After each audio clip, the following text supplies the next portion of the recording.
Ehyah-Asher-Ehyeh. Ehyah-Asher-Ehyeh. Ehyah-Asher-Ehyeh.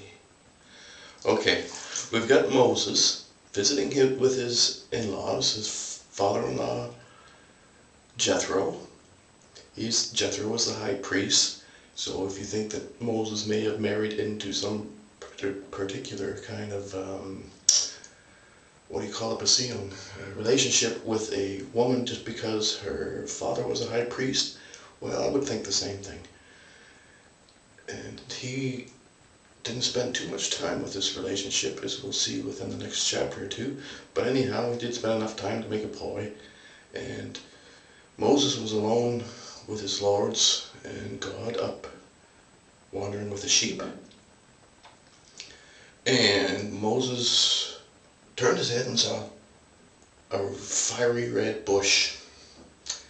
Now this can mean anything. I mean, I've seen redheads before with fire.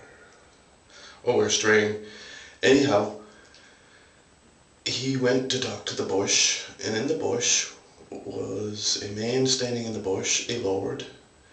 And it could have been one of the lords, one of his lords.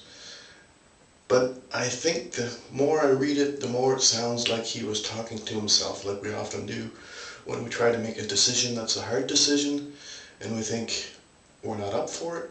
We sometimes talk to our God. And this is what Moses was doing. He was talking to his God. And his God was telling him, hey man, I heard all about your suffering. I'm mindful of the suffering. And I've come to rescue my chosen race. I mean, it only took 430 years for God to hear the moaning and crying of his chosen race. But God, of course, is never in a hurry, even though he made the universe in 6 days. I mean, the whole thing is a bit wacky. Anyhow, we'll take a short break here. There was a time before internet, and that was not so long ago, probably about 10 years ago I started really rocking, maybe 20 years. But 20 years isn't long. And this thing called television is also a new invention. It came along sometime shortly after the Second World War. And it brought us the concept of Hollywood. And I don't mean Hollywood just the place, I mean Hollywood the mindset. And Hollywood the mindset is an extension of the Moses story. And if you can get that picture in your head and read Moses and like a Hollywood story, I think it'll be easier to understand it. Okay, so the Jews or the Hebrews were suffering in their slavery, which most slaves are suffering. Most slaves don't choose to be slaves, like we're led to believe. The elite chooses to be elite, but the slaves have been chosen by the elite to be the slaves. Okay, God had nothing to do with it. If you think you're suffering because God wants you to suffer, forget it. Okay, let's read verse 7. I am mindful of their suffering, and I have come to rescue them. Okay, that's your Hollywood nonsense. And Moses, of course, couldn't figure that he would do it on his own. And he knew he had an army, but he knew his dad's army was big as well. And so he was talking to God, making sure that nobody wants to do a thing if they think they're going to fail. And what Moses wanted to know beforehand is that he was going to win the battle against his father and take the Hebrews and make slaves of them somewhere else. Okay, so chapter 12. I will be with you. That shall be your sign that I who sent you. No, that it was I. Okay, we'll try that again. I will be with you. That shall be your sign that it was I who sent you. Okay? And here we're going to start having to think about, what is this I? God said, your God said, listen up. Ehyah-Asher-Ehyeh. I can't say that very well. Ask a Hebrew to say that. But the translation means, I am that I am. Okay? Philosophically speaking, you could say, I think that I am. Or as Descartes said, I think, therefore I am. But the whole process is not insignificant. It is a new thing in our consciousness to know that we are what we are. And this seems a little bit redundant and ridiculous perhaps, but it wasn't back at the time of Moses.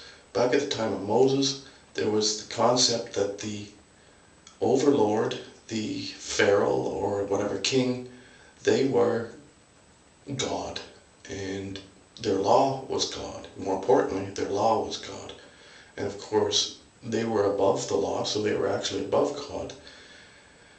And we better take a short break to get back to chapter 16, or verse 16.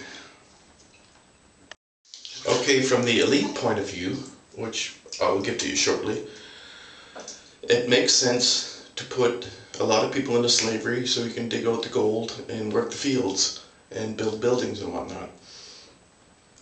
And one of the best things to do after these slaves have been slaves for 400 years is, of course, promise them much more than they have. And if they have absolutely nothing, or actually minus nothing, they have less than nothing, then it's not too hard to sell them something that's better.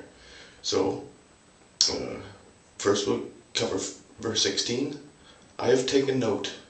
I will take you out of misery, and, this is a very important point, I will take you to the land of the Canaanites, Hittites, Amorites, Hivites, Jebusites, and these lands are flowing with milk and honey. Okay, check this. He is promising war and plundering. He is taking the slaves out of Egypt, Moses and his army, and he is making an army out of 600,000 Hebrew men so that he can go plundering. And he's already told them where. They're going to go see the Canaanites, the Hittites, the Amorites, the Hivites, the Jebusites, because their land is good and they want it. And of course, if we were following the Bible, we would think, hey, but aren't they all cousins? Yes, they are all cousins, but it doesn't matter, because when it comes down to resources, it doesn't matter if it's your brother or your mother, you will kill to get them. Okay, and one last point is the promise that we'll read the start of the verse 21. I will dispose the Egyptians favorably towards this people, so that when you go, you will not go away empty-handed. Alright? The word dispose may be a little bit of what we call euphemism. He means after we raise terror, after we raise little hell, they will give you all of their things and we will be out of here. And that is exactly what the plan was, to terrorize Egypt to such an extent that they would be happy to hand over all their gold and silver and get those motherfuckers the fuck out of Egypt. And that was the concept. And this is a concept that's going to be worked on in the next few chapters. In case you forgot what the Passover was, it was the murdering of the firstborn. And it wasn't by God, it was by the lords, and the lords were the army. And this was to instill fear and take away all the silver and gold and precious 640 weave cotton. You'll have to ask somebody else about what kind of materials. But the whole concept was not just to leave Egypt, but to leave wealthy.